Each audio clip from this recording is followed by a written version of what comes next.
Hemos estado por los últimos domingos considerando a un nombre de la palabra de Dios, un personaje que encontramos en el Antiguo Testamento, cuyo nombre es...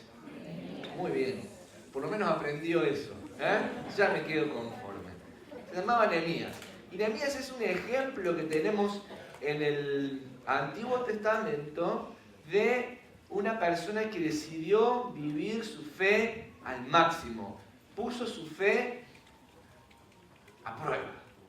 Y fue obediente de acuerdo a lo que Dios le había encomendado. ¿Y por qué lo estamos tocando? Justamente porque durante el año el lema que tenemos como iglesia es... Fe en acción. Gracias. Fe en acción. Fe en acción.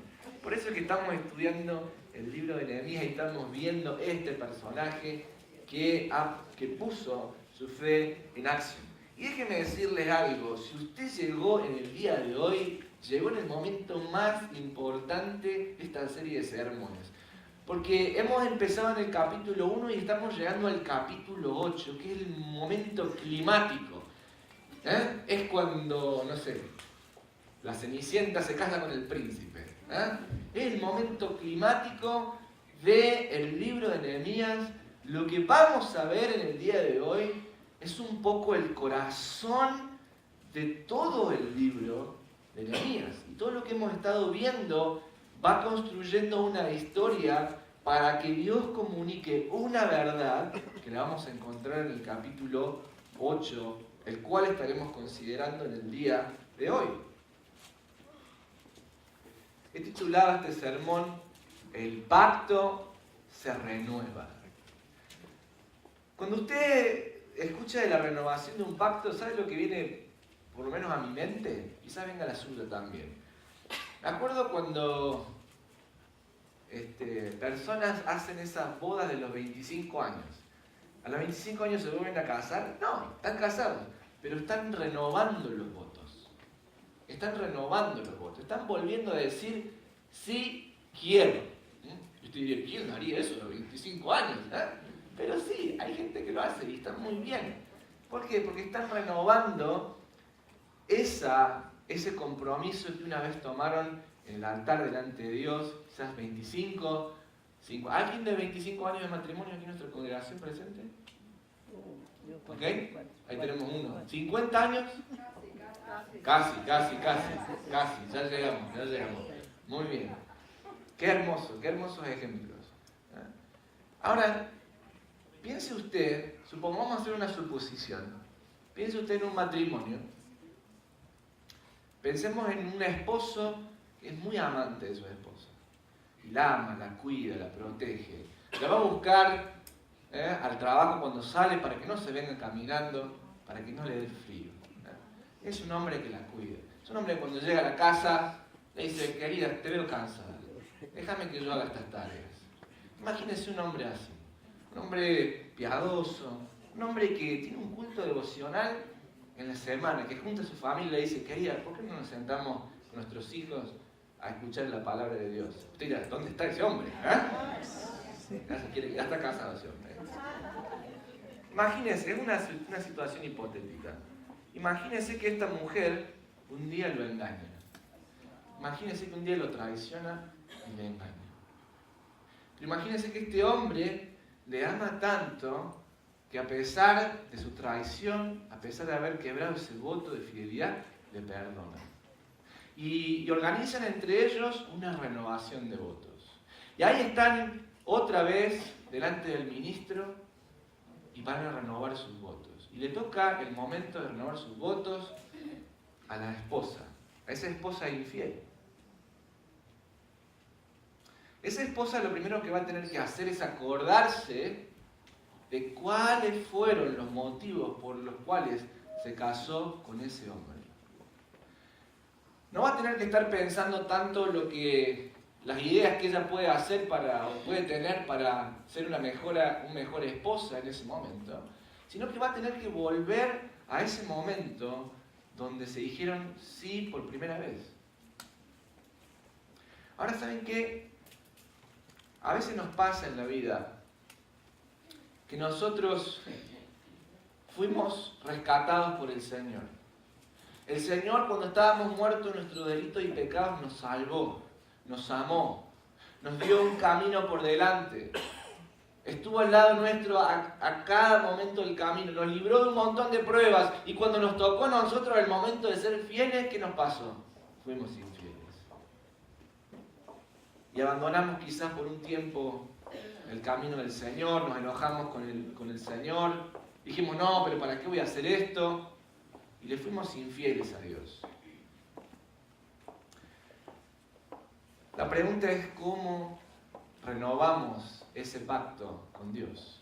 ¿Cómo hacemos para volver a decir, Señor, quiero caminar en tu camino? ¿Cómo hacemos para decir, Señor, yo me doy cuenta que tú me amaste, que me salvaste, pero me doy cuenta que me equivoqué, me doy cuenta que te fallé, me doy cuenta que me he descarriado del camino?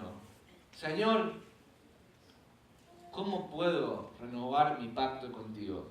¿Sabes qué? Para nosotros sería imposible, pero es Dios el que siempre está disponiendo a renovar su pacto con nosotros. Y algo de esto está pasando en Nehemías en el capítulo 8, al cual invito a que usted abra su Biblia, porque vamos a encontrar con un episodio donde la construcción del muro, las reformas que Nehemías estaba haciendo, todo llega a este punto cúlmine donde Dios va a renovar el pacto que tiene con Israel. Si nosotros recordamos, Dios sacó a Israel de Egipto, de la cautividad de Egipto, lo hizo entrar en una tierra prometida. Antes de entrar en la tierra prometida pasaron por la península del Sinaí, Éxodo capítulo 19, e hizo un pacto con ellos. Y le dijo, ustedes van a ser mi pueblo.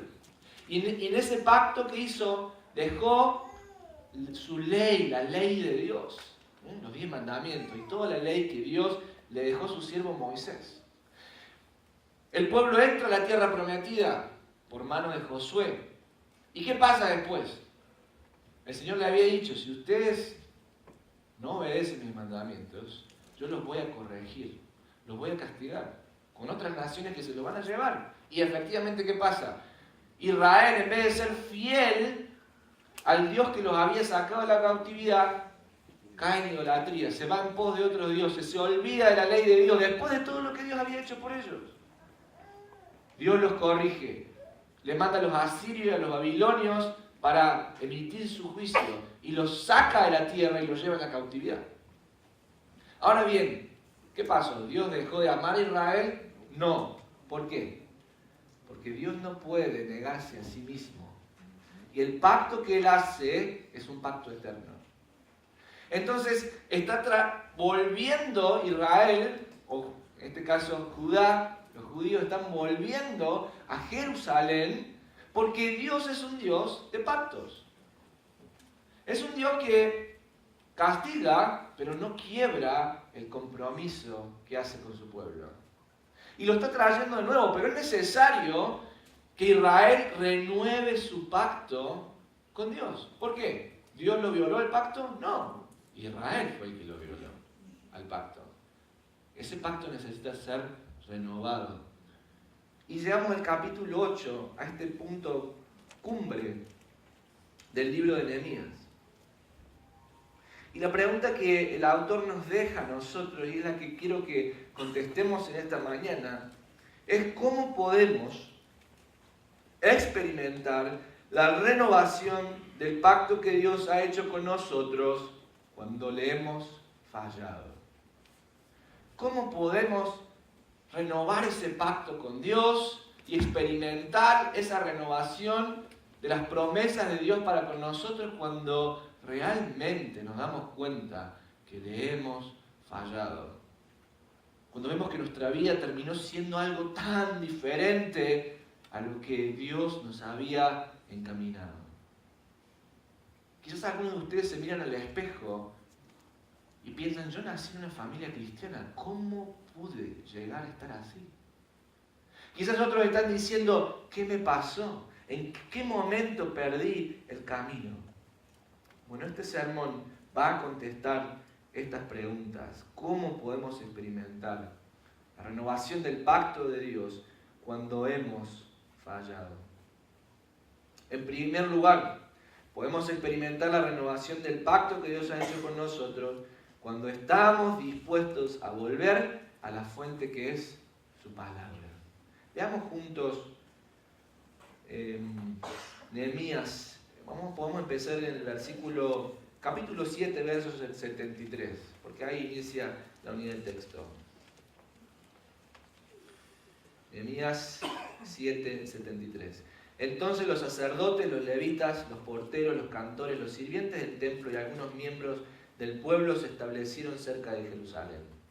El resto de la gente regresó a sus respectivas ciudades por todo el territorio de Israel.